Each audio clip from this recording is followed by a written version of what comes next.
La Fédération des producteurs acéricoles du Québec a initié en 2005 une série d'études sur la recherche de composés de l'érable à sucre du Canada et de leurs effets bénéfiques.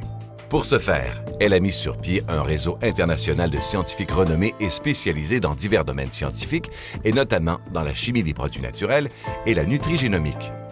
Nous vous invitons donc à rencontrer l'un de ces spécialistes et à découvrir la nature des recherches qui lui sont confiées.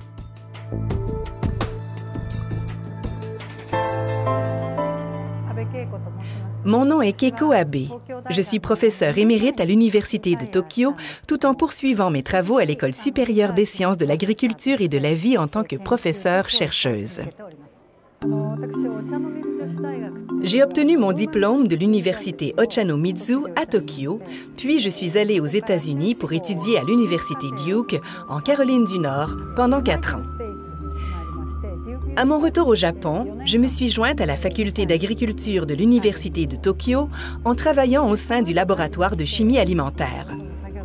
J'ai ensuite été promue au titre de professeur agrégé, puis de professeur, avant de prendre ma retraite il y a 2 ans.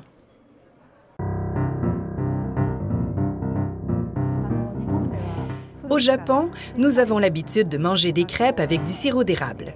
Les écoliers en raffolent. Il y a plusieurs années, Madame Bélan de la Fédération des producteurs acéricoles du Québec était de passage dans notre pays et elle m'a fait connaître un mets au sirop d'érable dont les parfums élégants relevaient grandement la qualité du plat.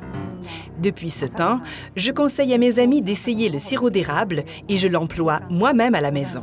Les produits canadiens ont une saveur naturelle de sirop d'érable que je trouve fascinante. L'effet sensoriel du sirop d'érable est excellent.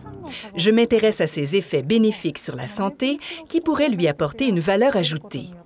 C'est ainsi que j'ai commencé à démontrer son aspect santé par la génomique, un nouveau domaine qui nous permet d'analyser de façon exhaustive l'expression génétique qui se produit dans notre organisme après avoir consommé du sirop d'érable. L'on croit que le sirop d'érable en soi ou l'une de ses composantes, comme les polyphénols, pourrait contribuer à diminuer les risques de diabète, de dyslipidémie, anomalie du métabolisme des graisses, et d'autres syndromes liés au mode de vie.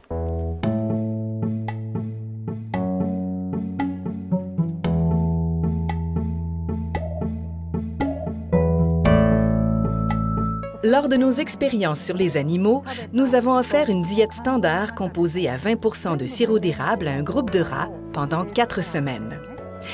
Nous avons ensuite comparé l'expression génétique observée dans les échantillons de foie prélevés sur ces rats avec ceux prélevés sur un groupe témoin composé de rats ayant reçu une diète standard sans sirop d'érable. Selon nos analyses, le groupe nourri au sirop d'érable présentait un facteur hépatoprotecteur nettement plus important que celui du groupe témoin. Nous avons également observé que dans le groupe nourri au sirop d'érable, le catabolisme des acides aminés libérant de l'ammoniac était relativement diminué, ce qui serait bénéfique pour le foie. Les résultats ont été publiés. L'effet hépatoprotecteur du sirop d'érable serait associé à ses vertus potentielles sur l'organisme, comme la prévention de la dyslipidémie, du diabète, etc.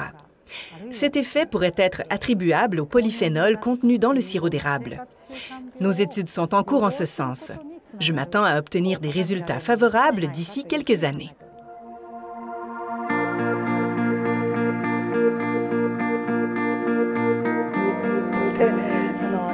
J'ai goûté à de nombreux produits de l'érable à la cabane à sucre et je me suis dit, c'est comme manger du bonheur.